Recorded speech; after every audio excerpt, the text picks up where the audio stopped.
బహుముఖ ప్రజ్ఞాశాలి మాజీ ప్రధాని తెలుగువారి ముద్దుబిడ్డ పివి నరసింహారావు సేవలకు మరణించిన 20 ఏళ్ల తర్వాత కాంగ్రెస్ జాతీయ ప్రధాన కార్యాలయంలో చోటు దక్కింది.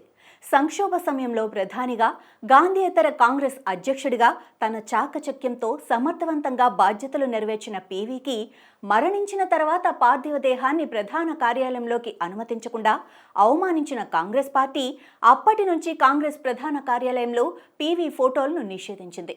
గతేడాది మాజీ ప్రధాని పివికి కేంద్ర ప్రభుత్వం భారతరత్న పురస్కారం ప్రకటించడంతో కాంగ్రెస్ బీజేపీల మధ్య మాటల యుద్ధం మొదలైంది.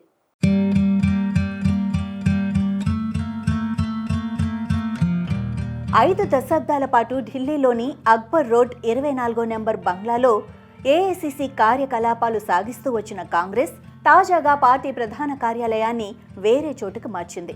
6 అంతస్తుల్లో అత్యాధునిక సౌకర్యాలతో నూతన పార్టీ కార్యాలయాన్ని నిర్మించింది.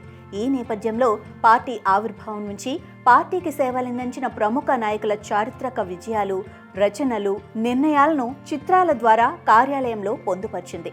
ప్రభుత్వ బంగ్లాలో పార్టీ కార్యాలయాలు ఉండకూడదని గతంలో కేంద్రం నిర్ణయం తీసుకోవడంతో అన్ని పార్టీలు సొంత భవనాలు నిర్మించుకోగా, ప్రధాన ప్రతిపక్ష పార్టీ కాంగ్రెస్ కూడా తమ ప్రధాన కార్యాలయాన్ని 24 అక్బర్ రోడ్ నుంచి 9A కోట్ల మార్గుకు తరలించింది.